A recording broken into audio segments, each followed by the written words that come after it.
Olá, seja bem-vindo a um encontro notável com Eunice Espínola, onde notável são os nossos entrevistados. E hoje não poderia deixar de apresentar a vocês um advogado, psicanalista, professor universitário e também doutor honoris causa de psicologia forense. Estou falando do Dr. Carlos Henrique Alves Martinez. Seja bem-vindo. Muito obrigado. Dr. Martinez, ao nosso programa. É um prazer estar aqui com vocês para responder as suas perguntas e nesse bate-papo levar informação ao nosso público. Com certeza. E hoje com muitas perguntas mesmo para poder sugar essa tanta informação que existe, né, nesse advogado brilhante, nesse doutor fantástico, um amigo maravilhoso que nós fizemos. É um prazer estar aqui com vocês, estou às ordens. Ok, o portal Jorge Guedes agradece também a sua presença no The Hotel, né, onde está sendo o nosso estúdio hoje. Tá. Existe um tema, né, que eu já assisti em suas palestras, eu acho um tema fantástico, sobre alienação parental e sua síndrome. O que é alienação parental? Bom, alienação parental é uma espécie de colocação de memórias, colocação de imagens, colocação de informações que um dos cônjuges, né, coloca numa criança, principalmente em tese, quando eles estão em processo de separação. Sim. Então, tradicionalmente seria a mulher, mas hoje já não tem mais isso, hoje também o homem faz isso também. Sim. E vários casos existem no Brasil e no mundo. O Dr. Richard Gardiner, ele estudou essa matéria, psiquiatra americano, e ele pôde trazer isso para a gente com informação precisa de que existe a alienação parental quando o casal, em tese, se separa e o pai fala mal da mãe. Sim. Implanta na criança uma falsa memória, uma falsa imagem da mãe. Isso prejudica muito a formação cognitiva, psicológica, mental, psíquica da criança, do adolescente, ou vice-versa. A mãe faz isso para com o pai. Isso prejudica muito, porque a criança tem que ter o referencial dos dois cônjuges. Sim. E isso chega a se tornar um crime? Essa fofoca que se é feita de pai e mãe quando a gente fica magoado. Ah, seu pai não presta, porque seu pai terminou comigo e se separou. Isso chega a ser um crime? Veja só, na realidade deveria ser, mas existem as sanções civis. Sim. Né? Pela lei, a lei nova, a lei de alienação parental, ela oferece algumas sanções que são desde a advertência até a perda, né? Sim. Do poder que o pai e a mãe têm sobre a criança ou sobre o adolescente, inclusive até a guarda mesmo, né? Sim. E poderá existir a mudança da guarda. Que acaba, na realidade, afetando, como o senhor já diz, a mente da criança, né? Acaba afetando todo o lado cognitivo da criança ou do adolescente. Sim. Nos referenciais que ela tem. Certo. E nos seus relacionamentos futuros, ela pode refletir esse trauma, pode refletir essa ferida psíquica, essa ferida mental que ocorre, que ela está vivendo ali. Então, o ideal é que ela viva, a criança, adolescente, num ambiente sadio e salutar, sem essa competição, sem essa rixa que possa existir, mesmo no processo de separação, porque no processo de separação a criança não pertence a ninguém, pelo contrário, eu acho que tanto o pai como a mãe têm o direito, o dever de cuidar da criança, do adolescente e conviver felizes e formar cada um seguir o seu caminho, formar novas famílias e a criança ou adolescente possa ter um ambiente sadio. Sim. Não depositarmos então nos nossos filhos os nossos traumas, seria... Nossos traumas e principalmente os traumas da separação, do rompimento conjugal. Certo. Isso ocorre inclusive também a alienação parental nas famílias homoafetivas, que pode ocorrer também isso.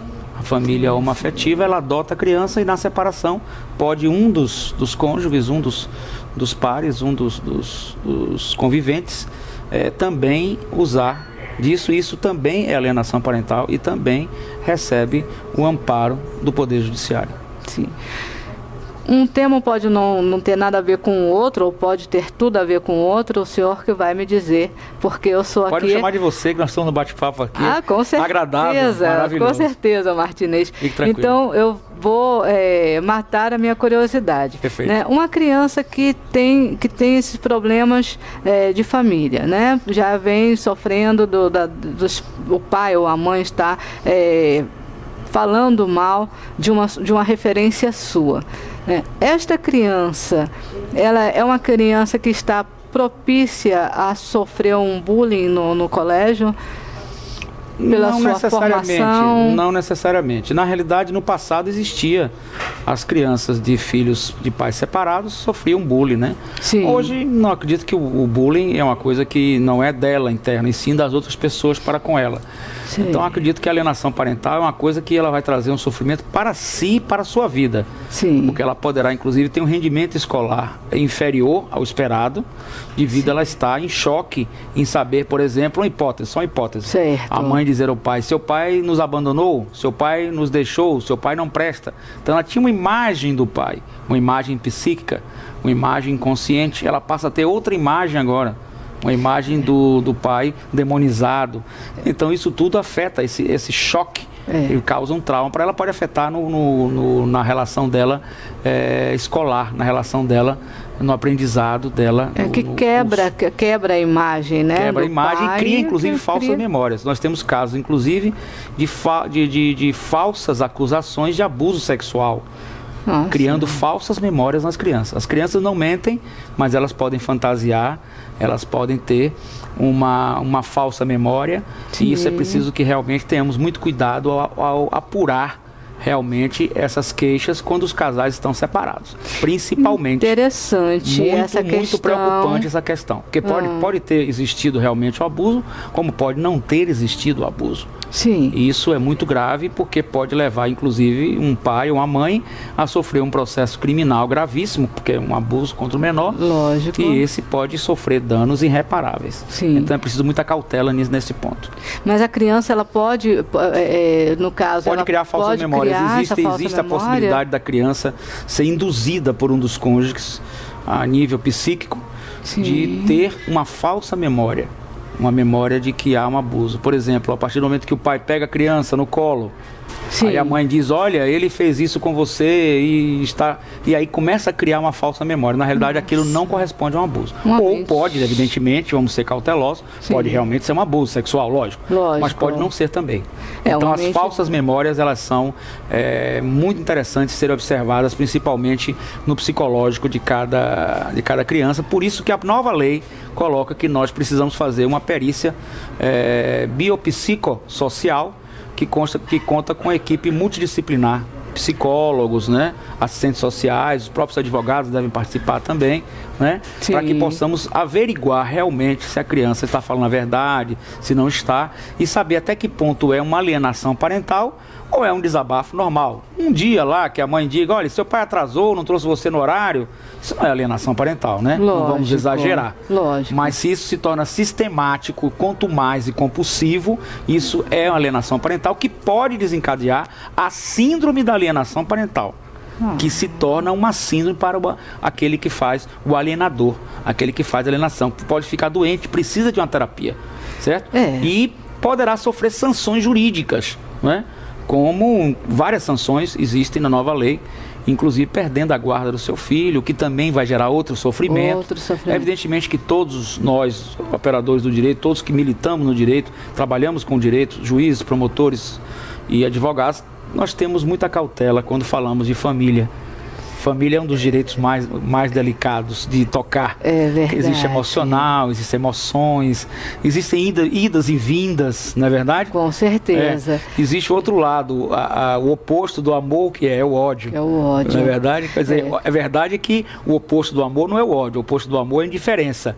O oposto do amor, pior do que o ódio. O ódio se tocam, né? Amor e ódio se tocam. Então, essa questão do casal, quando se separa, ter essa relação de amor e ódio, ela tem que fazer uma terapia e tem que procurar o judiciário também. Nós temos buscado bastante, contado com o apoio dos magistrados, dos promotores, a conciliação.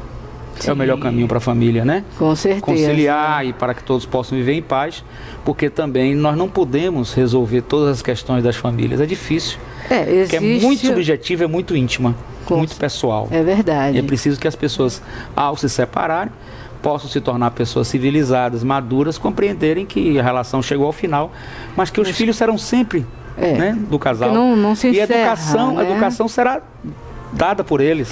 O melhor. Que necessita ser, né, dada por ambos. Com certeza. Né? Porque a criança precisa do referencial de criança, pai, mãe, adolescente. O adolescente, né? Isso. Todos nós, na realidade. É verdade. Né? Que eu acho que é tão bom quando a gente vê...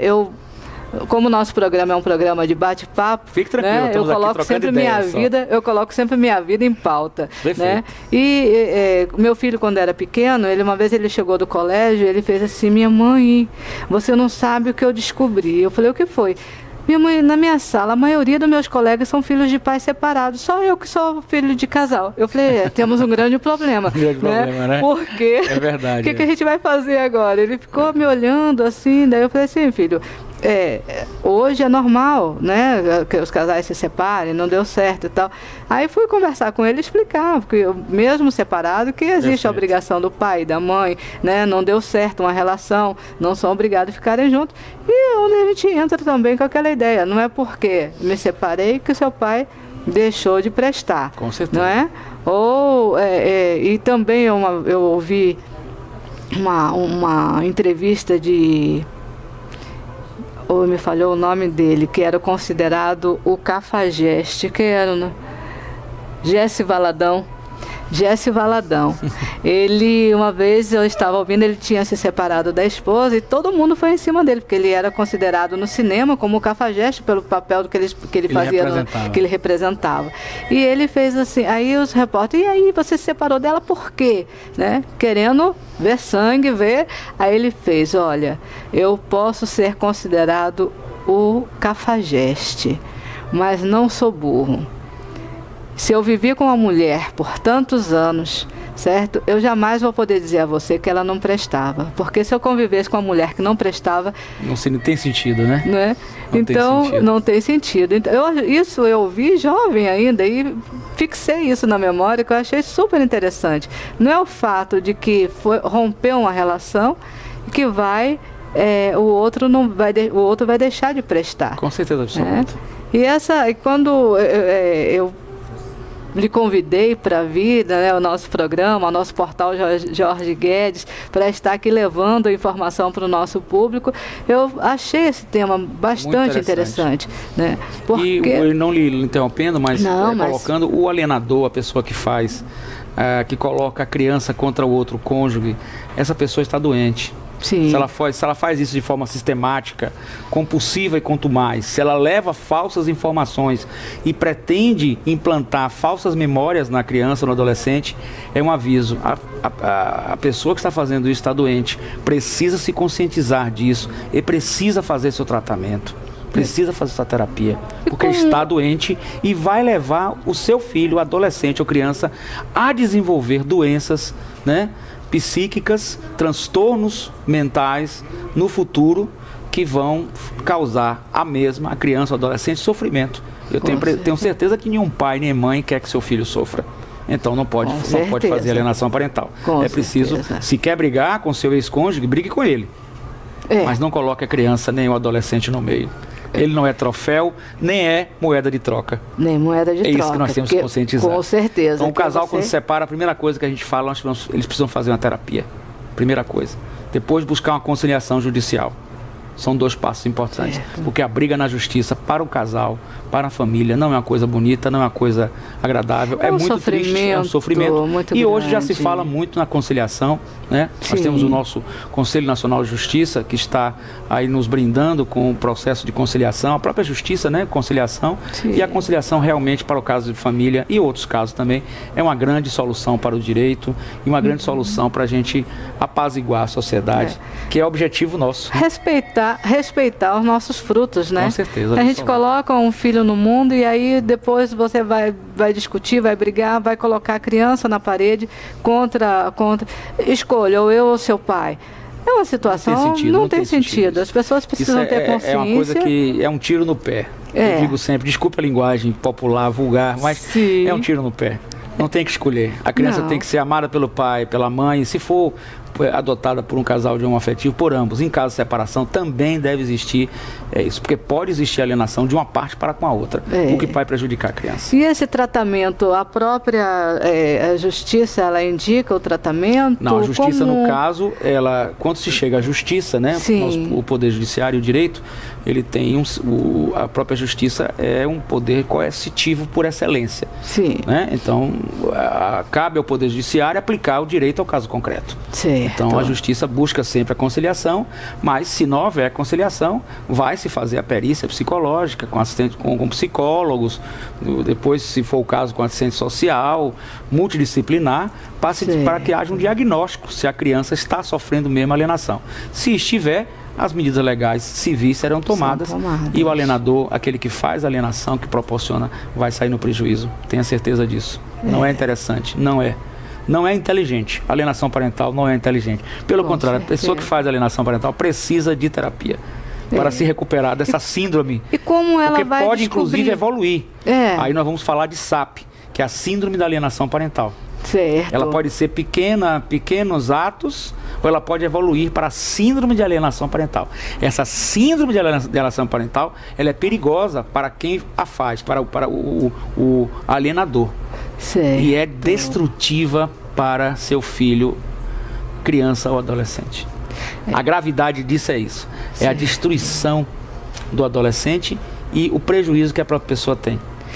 Fora que o alienado, aquele que sofre alienação, também sofre com essa relação. Sofrendo, ele deve sofrer. Não tem nenhum sentido proceder dessa forma. É uma dor muito grande para ele chegar a esse ponto, não tem nenhum sentido. Do sofrimento. Infelizmente, persiste no mundo todo e, graças a Deus, a alienação parental começa a ganhar força no mundo e, graças a Deus, no Brasil, com a lei específica de alienação parental. Com certeza vamos evoluir muito mais ainda. Precisamos evoluir. Acho que existe uma conscientização de que o homem precisa ter o seu equilíbrio, né, dentro da natureza, dentro do espaço que ele ocupa, e para isso ele precisa, as nossas crianças precisam ser tratadas, respeitadas, né, o nosso adulto ter consciência.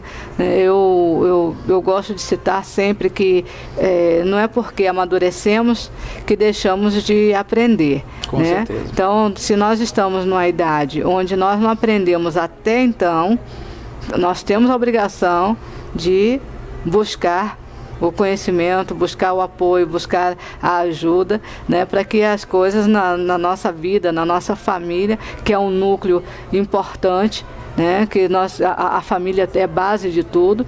Você não consegue ver uma pessoa que teve a sua evolução profissional, afetiva, que foi bem sucedido, se ele não teve uma base familiar. Base familiar é tudo. Então é importante que os pais, os cônjuges, os parceiros se conscientizem disso, para que evitem a todo custo o processo de alienação parental. Começa com coisas simples, que tende a piorar. E tende a ficar uma espécie de neurose, uma espécie de síndrome mesmo, que é um problema já psíquico, que depois vai necessitar de um tratamento, vai precisar de uma terapia. Aliás, eu penso o seguinte: todo casal que separa deve proceder inicialmente a um processo de terapia e logo em seguida a um processo de conciliação judicial, ou paralelo. Não é?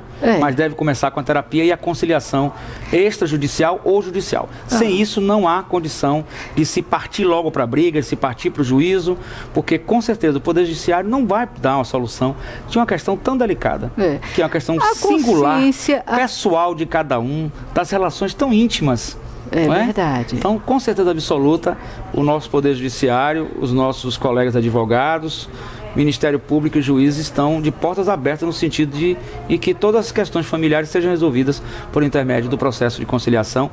E eu digo sempre, antes da separação, terapia familiar e conciliação. Esta terapia, para um casal que já está realmente estressado, por uma relação que já chegou ao final. Tudo que já chega ao final já... Chega desgastado. Desgastado, né? Esta terapia teria parte da conscientização do casal? Com certeza. A terapia, eu, por exemplo, utilizo a conciliação, né? Porque através disso a gente faz a conciliação extrajudicial ou judicial, né? Sim. Inclusive eu tenho magistrados que aceitam tranquilamente a gente levar tudo direitinho das partes, né? E concilia-se e homologa-se no Poder Judiciário, né? Se houver menores, tem que ter a intervenção do Ministério Público, evidentemente, mas o Ministério Público com certeza vendo que está tudo em ordem, com certeza recebe bem o processo de conciliação. E paralelo a tudo isso, nós utilizamos, eu como terapeuta, utilizo a abordagem transpessoal, que é uma abordagem que vai levar à aceitação, à conscientização de uma nova realidade e um novo comportamento. Porque para a família... Para cada um dos membros da família, tem que ter novos comportamentos. E a mudança de comportamento na nossa vida, nos causa grande desconforto. Porque ela nos tira de uma zona nossa, que é a zona de conforto. Com certeza. Nós estamos na zona de conforto e precisamos passar para uma outra zona. Essa é mais desconfortável. Nós temos que aprender a passar por isso. Isso é difícil, não é fácil não. Com certeza. Então, qualquer mudança em nossa vida é difícil. Porque nós, seres humanos, em sociedade, estamos muito apegados às coisas materiais. Temos o apego às pessoas, às coisas, mas usando até a espiritualidade, né? Sim. Que hoje em dia a transpessoalidade utiliza um pouco, evidentemente, dentro da ciência, porque se separa muito, né? Não é uma questão religiosa. Hoje em dia se diz, e todo mundo sabe, que nada nem ninguém nos pertence. Estamos apenas de passagem aqui, mas não compreendemos isso. Precisamos nos conscientizar para que possamos ter um pouco de paz. Nada nem ninguém nos pertence. Estamos apenas de passagem. Se estamos juntos, é porque queremos. Né? Se estamos separados, é porque não deu. Quem sabe no futuro não se volta? Com certeza. Não é verdade? Eu acho que a base, né, a base de tudo é o respeito. Né? Se não perder o respeito um pelo outro, com certeza o amanhã pode acontecer, né, um retorno até mais fortalecido. Mais fortalecido? Né? Ou não. Ou não. Ou você pode encontrar outra pessoa melhor. Enfim, não vamos entrar aqui em histórias de amor, não é? Mas você poderá encontrar uma pessoa melhor do que aquela. Com certeza. Porque Deus sempre coloca algo na sua vida e Ele não coloca à toa. Né? Deus escreve em linhas tortas, né? Exatamente. Então você pensa que é ruim, mas pode ser uma coisa boa, não é verdade? Enfim, mas existe ex-mulher, existe ex-marido, ex-cônjuge, ex-parceiro homoafetivo, existe tudo ex. Mas não existe nem ex-filho, ex-filha, ex-criança, nem ex-adolescente. Por favor, compreendam isso. Não existe ex. E a fase, vai ser seu filho, né, pro resto da vida. E vai ser filho de ambos. É preciso que se compreenda isso. Eu acho que antes de tudo a gente tem que buscar saber quem vai ser o pai ou a mãe. Com certeza. Do seu filho. Com certeza. Ou porque pra essa mãe, é uma consequência. Pra mãe. Ou pra mãe. Podem exercer as duas funções. Exatamente. Hoje, modernamente, já não existe essa distinção. Né? Hoje, eles exercem, todo mundo exerce as funções iguais. Com certeza. Então, eles vão exercer todo o papel. Hoje na modernidade não existe, não existe essa divisão. Né?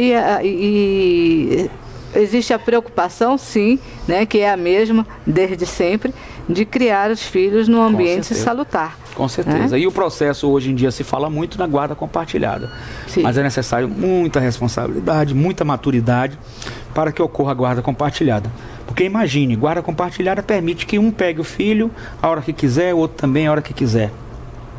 Que durma um dia na casa de um e na casa de outro. Sim. Como fazer isso se o casal não está, pelo menos, em sintonia com referência a isso? O juiz pode interferir nisso? Não, lógico que não. O advogado ou o promotor? Não. Nós não podemos interferir nessa intimidade. Nós temos que dar os instrumentos. E as pessoas têm que se desenvolver para, dentro desses instrumentos, se adequar a uma nova realidade. É interessante porque o adolescente, a criança se sente bem dentro dessa nova realidade e é uma coisa muito sadia, muito salutar. Sim. Porque ele não perde o convívio, né? Perde o convívio. Eu acredito que a acaba dor tendo continua, dois lares, né? Adquire um padrasto, uma madrasta, e que essa relação... Daqui a pouco tem um outro irmãozinho. Tem um outro irmãozinho. Enfim.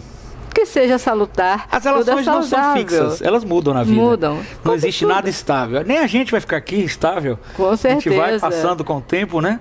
O tempo vai envelhecendo a gente, vai se modificando. Enfim, a vida é uma constante modificação. E cabe a nós estarmos equilibrados para aprendermos a conviver e a viver nas mudanças que a vida vai nos oferecer.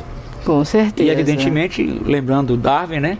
Nós somos animais, né? Seres humanos também racionais, mas nós temos que nos adaptar ao meio e às circunstâncias. Sempre. Temos que aprender isso, né? Para a sobrevivência, né? Até os próprios animais se adaptam, né? Às novas circunstâncias. Então a gente tem que se adaptar também às circunstâncias que a vida nos apresenta, que a vida nos oferece. Com certeza. É a chamada flexibilidade. Flexibilidade. Para a gente não quebrar no meio do caminho. Não quebrar e não pirar também, não é verdade? Diante de tantas mudanças que a vida constantemente nos oferece. Em todos os setores. Trabalho, dinheiro, família, tudo. Tudo está sempre em constante mutação. E a gente tem que estar preparado para estar equilibrado nessas mutações, nessas mudanças. Eis o grande segredo para viver bem. É verdade. Né? Porque senão você vai sofrer um bocado, porque tanta mutação, tanta coisa que ocorre em nossas vidas, né? Sim, concorda? Concordo. Tantas coisas, né? Que modificam a vida da gente. Parece que a gente está numa roda gigante, né? Roda gigante. Você sobe, desce, quando você vê, sobe, tá ali. Desce, então... vai em cima, tem que se adaptar e tem que continuar. E tem que continuar vivendo. E continuar vivendo bem. Em paz, aceitando, em harmonia, lutando pelos seus objetivos, seus ideais. Lógico. Seja ele um amor, seja ele uma conquista financeira, profissional, que seja. Mas temos que nos realizar de alguma forma. Mas aceitando as condições. De alguma forma as coisas que estão acontecendo com a gente. Senão a gente vai ficar realmente escravo do meio, escravo do dinheiro, escravo do poder, escravo da família. Escravo de tudo, e eu não sou feliz, então tem que ser feliz, não tem jeito não. E não consegue ser feliz realmente se não aceitar e não conseguir navegar nesse mar, né? A gente tem que viver. Tem que viver. Eu gostaria de deixar um recado aqui para os nossos telespectadores, ouvintes do nosso site, dizer que é uma honra estar aqui com você. Nós estamos realizando no dia 5 de dezembro de 2014, na Faculdade Rui Barbosa, na Paralela. Eu gostaria de deixar meu telefone, meu e-mail. Ótimo. É gratuito, a entrada é gratuita. Nós estamos oferecendo um júri simulado. O júri simulado é tribunal do júri, todo mundo sabe, é um julgamento para crimes dolosos contra a vida. E a Faculdade Rui Barbosa tem esse trabalho como excelência. Nós estaremos realizando esse trabalho no dia 5 de dezembro de 2014. Estudantes de Direito e Psicologia serão bem-vindos. A entrada é franca. Certo? Vou deixar meu e-mail e o telefone para vocês anotarem. E nós estamos de braços abertos para recebê-lo no júri simulado. O júri simulado é um caso real de um crime que ocorreu, já foi julgado, e nós colocamos os alunos na acusação, colocamos os alunos na defesa, colocamos um juiz, colocamos uns jurados, e com toga, com tudo, e funciona como se fosse realidade. Isso é um treinamento para os alunos. Para aqueles que vão assistir, isso é uma forma de aprendizado também. Então, os acadêmicos de Direito e os acadêmicos de Psicologia, nós fizemos um núcleo interdisciplinar de Direito e Psicologia, e vocês são todos bem-vindos a participarem desse nosso evento. No dia 4, possivelmente, a confirmar, nós estamos realizando também na Paralela, à noite, com a professora Maribel Barreto, o tema Conscienciologia, também é gratuito, né? E o tema com a doutora Maria do Socorro, que é o projeto Começar de Novo, do nosso Tribunal de Justiça do Estado da Bahia, em convênio com o Conselho Nacional de Justiça. É o projeto que o egresso começa de novo, começa a trabalhar de novo. Ou se ele está no regime semiaberto, vai dormir à noite, ele tem que estudar ou trabalhar ou estagiar. Então essa é uma forma de ressocialização e reinserção do apenado ao meio social. E aqui eu parabenizo a doutora Maria do Socorro, que é a gestora desse projeto. representando o Tribunal de Justiça do Estado da Bahia, extensiva aqui a homenagem ao presidente do nosso Tribunal de Justiça do Estado da Bahia e ao Conselho Nacional de Justiça, na pessoa do ministro, do presidente do Supremo, Dr. Ricardo Lewandowski, que ele está à frente desse projeto, e é um projeto muito bonito, é um projeto que está tendo no Brasil todo, e nós precisamos divulgar. Porque o preso que sai e não consegue voltar ao trabalho ou à sua família, ele vai voltar para onde? Criminalidade. Para criminalidade. E a retroalimentação da criminalidade. Então é preciso que a gente tenha um processo punitivo, sim, lógico, para aquele que comete o delito, mas tenhamos também um processo de oportunização. E em breve eu gostaria de trazer a doutora Maria do Socorro aqui, que é uma pessoa brilhante, que eu mando um abraço aqui. Aberta. E ela tem colaborado muito com a instituição, tem feito palestras, fizemos uma palestra no Rio Vermelho. Vamos fazer de novo essa palestra com ela dia 4. E ao iniciar em janeiro as aulas na Faculdade Rui Barbosa, estaremos também com a palestra, o projeto Começar de Novo, do Conselho Nacional de Justiça e do Tribunal de Justiça do Estado da Bahia. E também estaremos com a professora Maribel Barreto, que é uma fantástica professora, mando um abraço aqui, com o tema Conscienciologia. Maribel o tema Barreto da consciência. É a nossa presidente da GLEB, né? Não, também é presidente da GLEB, uma mulher fantástica, tive o prazer de conhecer, né, através de minha amiga Glória Maria. E assim, quero mandar um abraço para Maribel, também deixar o nosso sofá à sua disposição, Maribel Barreto, viu, que venha fazer parte deste quadro de notáveis que cada dia mais enaltece esse nosso programa, e convidar todos que estejam aqui conosco, né, e parabenizar a todos os nomes citados, né, por pela grandeza dessa obra, que eu acho que é isso que é importante, é mostrar que não, o mundo não está parado, né? Os homens estão se mobilizando, as pessoas de bem estão se mobilizando, fazendo as coisas acontecerem, né, buscando soluções, né, e isso é muito gostoso. Mais cedo eu estava dizendo a Jorge que eu estou exigindo um diploma. Porque cada vez que eu sento nessa cadeira para entrevistar é uma aula que eu estou adquirindo. Com certeza. Então eu estou fazendo a minha universidade aqui no Encontro Notável com a Eunice Espínola. Com certeza, é uma grande universidade que você está fazendo, diga-se de passagem. Eu só gostaria de finalizar dizendo o seguinte: eu fui aluno da professora Maribel no mestrado na matéria Conscienciologia, e como discípulo da mesma já estou colocando a Conscienciologia no direito e na psicologia para os nossos alunos. Quero render homenagem também ao meu querido professor amigo, professor Jair Técio, sereníssimo, grão-mestre da loja maçônica do Estado da Bahia, a grande loja maçônica do Estado da Bahia, que tem um projeto fantástico, que é o projeto Autoconhecimento, uma matéria que deveria ser oficial em todos os currículos de cursos superiores, as pessoas se autoconhecerem. Autoconhecimento. Fantástico esse trabalho do professor doutor Jair Técio, que eu mando aqui um abraço, um amigo pessoal, o grão-mestre sereníssimo da grande loja maçônica do Estado da Bahia. Nossos cumprimentos e o convite. Viu? Você vai ser o nosso Cicerone de trazer esses nomes todos para aqui, para a gente estar apresentando e levando cada dia mais aos nossos ouvintes, aos nossos telespectadores, esse conhecimento. Esse diploma que eu estou recebendo dessa formação, de cada entrevista, a gente está levando o melhor para vocês, levando o máximo do máximo. É um encontro notável, com Eunice Espínola, onde notáveis são os nossos entrevistados. Certo? O portal Jorge Guedes agradece a sua presença, doutor Martinez. O programa O Encontro Notável com Eunice Espínola está de porta aberta. Muito obrigado. Tá? Sempre que quiser, precisar, não precisa bater na porta. Com certeza pode entrar e mandar o seu recado. Com certeza. Viu que é um prazer, e foi um prazer enorme tê-la aqui conosco. Muito grande de estar aqui. Um grande abraço a todos e muito obrigado pela sua atenção e um agradecimento ao programa e a vocês todos. Parabéns. Obrigada. Bem, encerramos aqui com a dor no coração mais uma entrevista com o ilustre doutor Carlos Martinez. Espero que vocês tenham gostado e aguardem que ele também regressará ao nosso programa em breve. Um beijo para todos.